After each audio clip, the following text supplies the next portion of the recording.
നമസ്കാരം. ഇന്ന് നമ്മൾ പോകുന്നത് ആമസോൺ മഴക്കാടുകളുടെ ഉള്ളറകളിലേക്കാണ്. ഒരു അത്ഭുത ലോകം. പക്ഷേ ഇന്നത് നേരിടുന്നത് ഇതുവരെ കാണാത്തൊരു വലിയ ഭീഷണിയാണ്. നമുക്ക് ഈയൊരു നമ്പറിൽ നിന്ന് തന്നെ തുടങ്ങാം. 26%. എന്താണ് 26% എന്നല്ലേ? 2022 കണക്കാണിത്.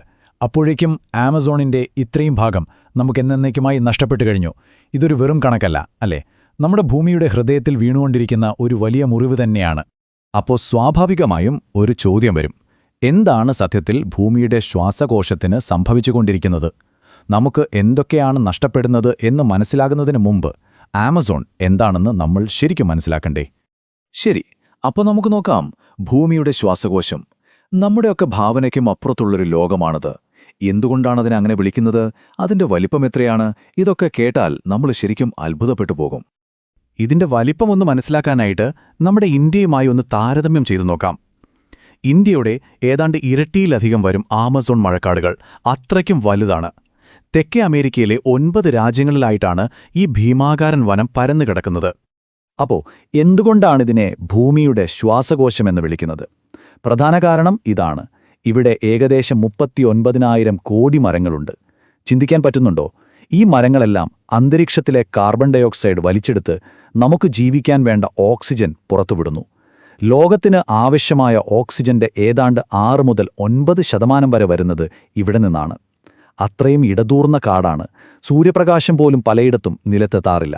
ഇനി നമുക്ക് ഈ കാടിന്റെ ഉള്ളിലേക്കൊന്ന് ഇറങ്ങിച്ചെല്ലാം. അത്ഭുത ജീവികളുടെ ഒരു ലോകം തന്നെയാണിത്. ഒരു കാര്യം പറഞ്ഞാൽ നിങ്ങൾ ഞെട്ടും. ഭൂമിയിൽ നമ്മൾ ഇന്നേവരെ കണ്ടെത്തിയിട്ടുള്ള ജീവികളിൽ 4-1, അതായത് 25% താമസിക്കുന്നത് ഈ ഒരൊറ്റ കാട്ടിലാണ്. ഒന്ന് ആലോചിച്ചു നോക്കൂ. നമുക്കിവിടത്തെ ഏറ്റവും ചെറിയ പക്ഷേ ഏറ്റവും അപകടകാരിയായ ഒരു ജീവിയിൽ നിന്ന് തന്നെ തുടങ്ങാം. ഇതാണ് ബുള്ളറ്റ് ഉറുമ്പ്. ഇതിന്റെ പേര് വരാനൊരു കാരണമുണ്ട്. ഇതിന്റെ കടികൊണ്ടാൽ അക്ഷരാർത്ഥത്തിൽ ഒരു വെടിയുണ്ട ശരീരത്തിൽ തുളച്ചുകയറുന്ന വേദനയാണത്രേ. ആ വേദനയോ ഒരു ദിവസമത്രയും, അതായത് 24 മണിക്കൂർ നീണ്ടു നിൽക്കും. ശരിക്കും പറഞ്ഞാൽ ഇവിടുത്തെ പ്രാണികൾ പോലും വേറെ ലെവലാണ്. ഈ ബുള്ളറ്റ് ഉറുമ്പൊക്കെ ഒരു തുടക്കം മാത്രമാട്ടോ. ലോകത്തിലെ ഏറ്റവും വലിയ പാമ്പായ ഗ്രീൻ അനക്കോണ്ട ഇവിടെയുണ്ട്. പിന്നെ ഒരൊറ്റ തവളയുടെ വിഷം കൊണ്ട് 10 പേരെ കൊല്ലാൻ കഴിയുന്ന പോയ്സൺ ഡാർട്ട് ഫ്രോഗ്, ഹൃദയം ഇടിക്കുന്നത് പോലും പുറത്തുകൂടെ കാണാൻ പറ്റുന്ന ഗ്ലാസ് ഫ്രോഗ്, ലോകത്തിലെ ഏറ്റവും വലിയ ചിലന്തിയായ ഗോലിയാത്ത് ബേർഡ് ഈറ്റർ, പിന്നെ ഈ കാടിനെ ഭരിക്കുന്ന ജാഗ്വാർ. അങ്ങനെ സൗന്ദര്യവും അപകടവും ഒരുപോലെ നിറഞ്ഞ ഒരു ലോകം. ഈ അത്ഭുത ലോകത്തിന്റെ എല്ലാം ജീവനാഡിയെന്ന് പറയുന്നത് ഒരു നദിയാണ്. വെറുമൊരു നദിയല്ല. അതിന്റെ വലിപ്പം കാരണം ആളുകൾ അതിനെ കടൽ നദിയെന്ന് വരെ വിളിക്കാറുണ്ട്. ഈ നദിയിലൂടെ ഒഴുകിപ്പോകുന്ന വെള്ളത്തിന്റെ അളവ് നമുക്ക് സങ്കൽപ്പിക്കാൻ പോലും പറ്റില്ല. ഒരു ഉദാഹരണം പറയാം. ലോകത്തിലെ ഏറ്റവും വലിയ അടുത്ത 10 നദികളില്ലേ, ആ 10 നദികളിലെ വെള്ളമെല്ലാം കൂടി ഒന്നിച്ചെടുത്താലും ആമസോൺ നദി ഒറ്റയ്ക്ക് കൊണ്ടുപോകുന്ന വെള്ളത്തിന്റെ അത്രയും വരില്ല. അതാണ് ആമസോൺ.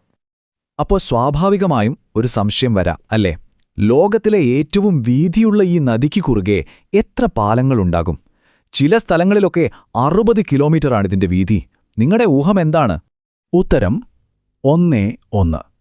അതെ, വെറും ഒരൊറ്റ പാലം. ഈ ഒരൊറ്റക്കണക്കിൽ നിന്ന് തന്നെ നമുക്ക് മനസ്സിലാക്കാം ആമസോൺ എത്രത്തോളം വന്യവും മനുഷ്യർക്ക് ഇന്നും പൂർണ്ണമായി കീഴടക്കാൻ പറ്റാത്തതുമായ ഒരിടമാണെന്ന്. ഇത്രയും നേരം നമ്മൾ കണ്ടത് ആമസോണിന്റെ മനോഹരമായ അത്ഭുതങ്ങൾ നിറഞ്ഞ മുഖമാണ്. എന്നാൽ ഇനി നമ്മൾ കാണാൻ പോകുന്നത് ആ കാടിനുമേൽ വീഴുന്ന മഴുവിന്റെ കഥയാണ്. മനുഷ്യനുണ്ടാക്കിവെച്ച ഭീഷണികളെക്കുറിച്ചാണ്.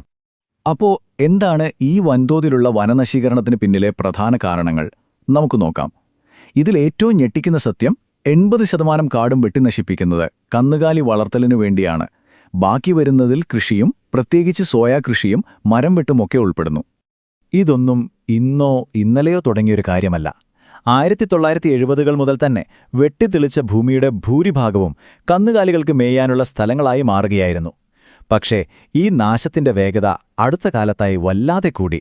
2018-ൽ ഒരു ദശാബ്ദത്തിനിടയിലെ ഏറ്റവും വലിയ വനനശീകരണമാണ് രേഖപ്പെടുത്തിയത്. നിയമവിരുദ്ധമായി കാട് വെട്ടിത്തെളിച്ച സ്ഥലങ്ങളിൽ നിന്ന് കന്നുകാലികളെ വാങ്ങിയതിന് വലിയ മാംസക്കമ്പനികൾക്ക് വരെ പിഴയിടേണ്ടി വന്നു. അപ്പോൾ ഒരു ചോദ്യമുണ്ട്.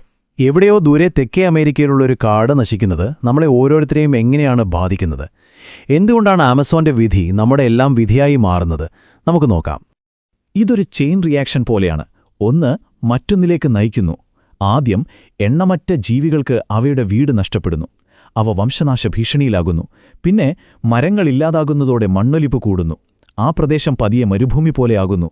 അന്തരീക്ഷത്തിലെ കാർബൺ വലിച്ചെടുക്കാൻ മരങ്ങളില്ലാതാകുമ്പോൾ സ്വാഭാവികമായും ആഗോളതാപനം കൂടുന്നു. അത് കാലാവസ്ഥാ വ്യതിയാനത്തിലേക്ക് നയിക്കുന്നു. മഞ്ഞുമലകൾ ഉരുകുന്നു. അവസാനം ഈ പ്രത്യാഘാതങ്ങൾ ലോകം മുഴുവനെത്തുന്നു.